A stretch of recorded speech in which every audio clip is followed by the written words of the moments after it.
Welcome back to our channel, where we dive deep into the glamorous, scandalous, and relentlessly dramatic world of Los Angeles fashion. Today is a beautiful day to unpack the explosive tensions brewing behind the closed doors of Forrester Creations as old rivalries ignite, dark secrets emerge, and marriages are pushed to the absolute brink of destruction. The atmosphere within the sprawling, glass-paneled corridors of Forrester Creations has been thick with an almost suffocating tension for weeks. Brooke Logan Forrester has been fighting an exhausting, multi-front war, desperately trying to secure a concrete timeline for her daughter Hope's fashion line, while simultaneously navigating the treacherous political waters of the executive suite.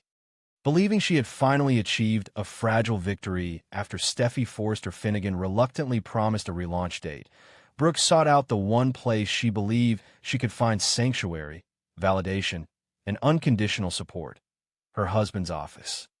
She walked down the hallway with a heart full of cautious optimism, her mind racing with strategies to protect her family's legacy. She needed Ridge Forrester's strength, his reassurance, and his unwavering loyalty to anchor her in the midst of the corporate storm that was threatening to tear their families apart. However, the sanctuary Brooke expected to find was completely annihilated the moment she pushed open the heavy mahogany doors of the CEO's suite. The visual that greeted her was not one of a hard-working executive preparing for a corporate battle, but a scene of profound, sickening intimacy that instantly triggered years of historical trauma. Standing there, bathed in the soft, filtered light of the Los Angeles afternoon, was Ridge, and standing entirely too close to him was Shauna Fulton.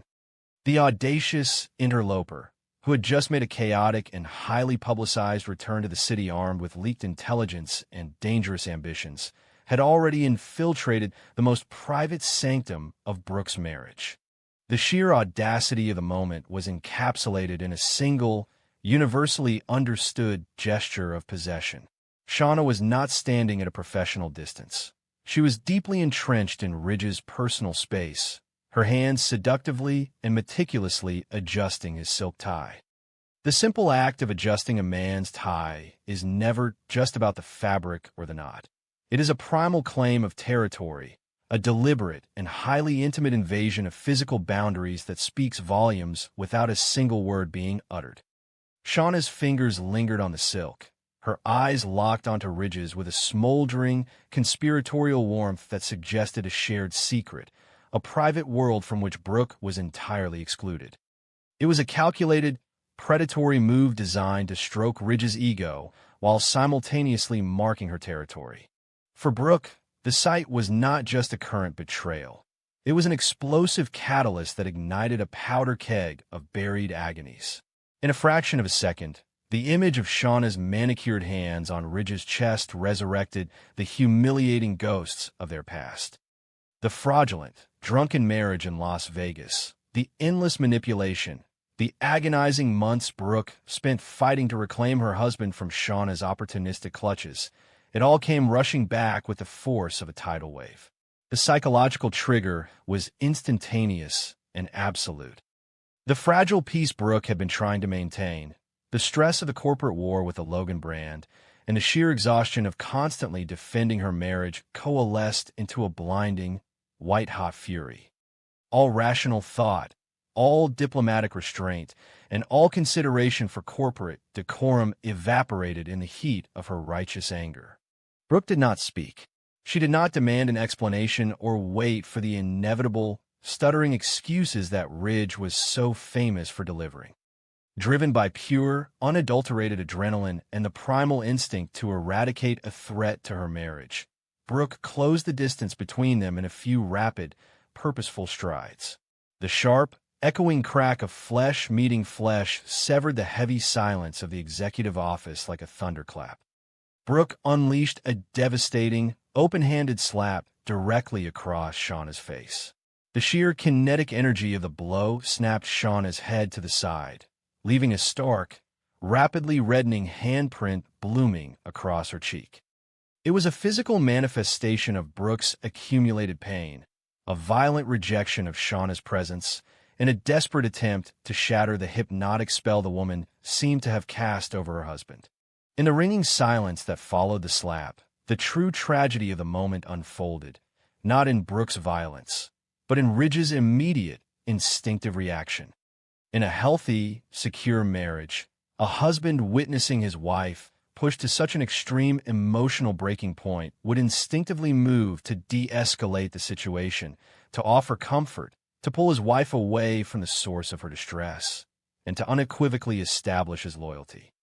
But Ridge Forrester has never been a man of decisive, unwavering loyalty when his ego is being stroked by another woman.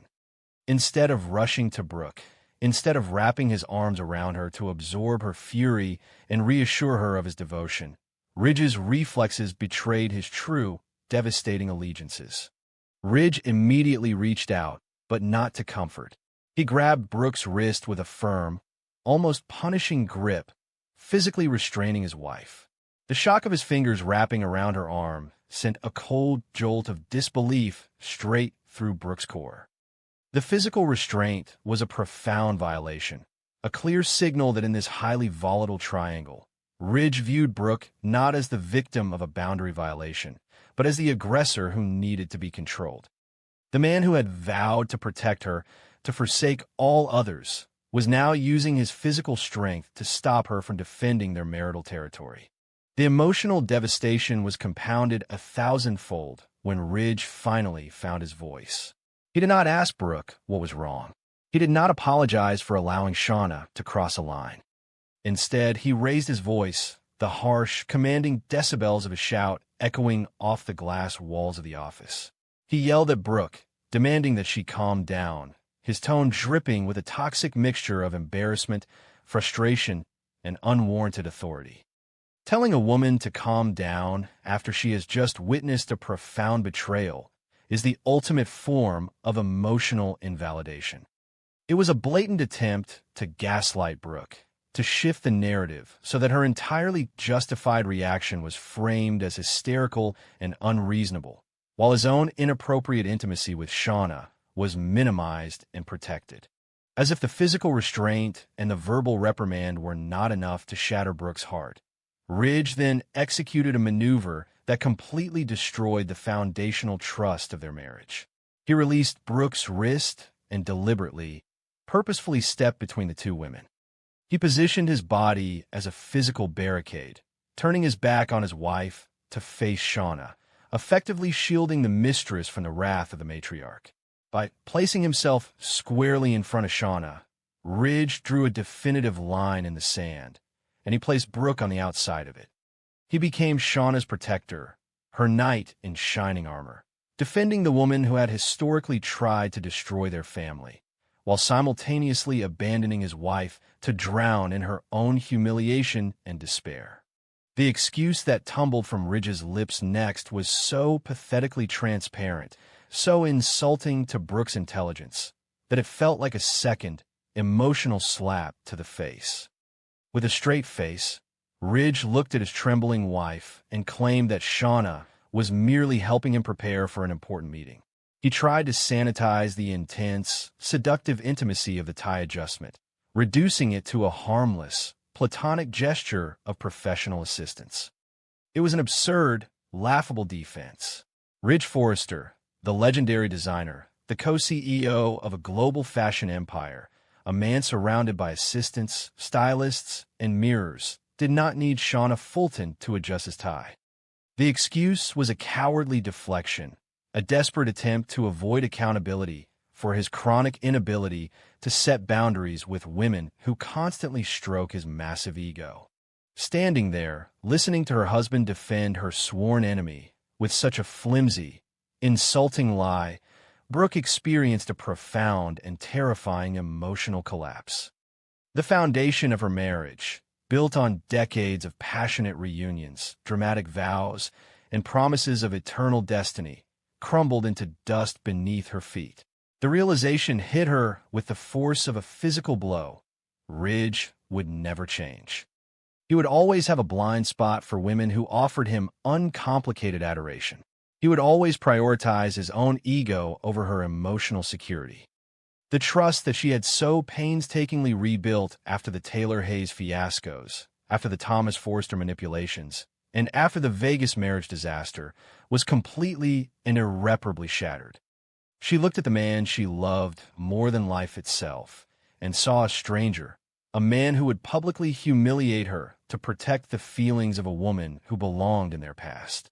While Brooke was drowning in the agonizing realization of her husband's betrayal, the dynamic on the other side of Ridge's protective barricade was entirely different. Shauna Fulton, nursing her stinging cheek, was experiencing a surge of dark, triumphant empowerment. The physical pain of the slap was entirely eclipsed by the massive psychological victory she had just been handed. Ridge had chosen her. In the ultimate test of loyalty, when forced to decide between his furious wife and the woman adjusting his tie, Ridge had literally and figuratively shielded Shauna. The defense validated her audacious return to Los Angeles. It confirmed her deepest, most manipulative hopes, that Ridge was still vulnerable to her charms, that his marriage to Brooke was fundamentally fractured, and that the door to his heart was still dangerously ajar. Shauna's eyes, peering out from behind Ridge's broad shoulders, locked onto Brooke's devastated face. While she maintained a facade of shocked innocence for Ridge's benefit, internally, she was reveling in the chaos. Ridge's desperate need to play the protector had essentially given Shauna a blank check to continue her infiltration. She knew that Brooke's explosive reaction would only push Ridge further away, casting Brooke in the role of the irrational, jealous shrew, while elevating Shauna to the status of the misunderstood, innocent victim.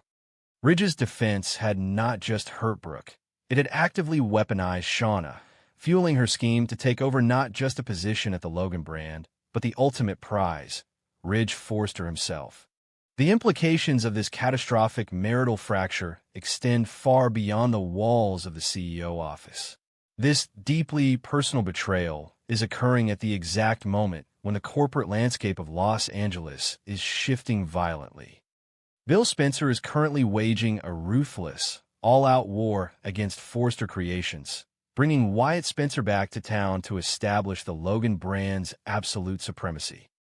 Hope Logan has already reached her breaking point with Steffy's condescending leadership and has secretly signed a contract with the Logan brand, preparing to deal a devastating public relations blow to her family's legacy.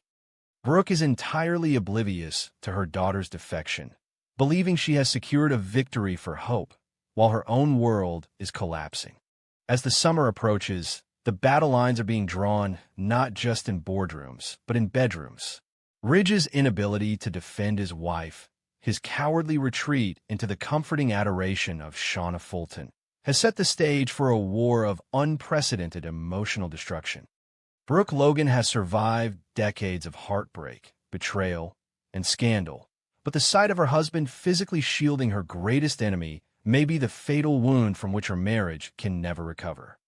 The Logan women are facing a monumental crisis of loyalty, identity, and survival, and as the dust settles in the executive suite, one thing is absolutely certain. The empire is burning,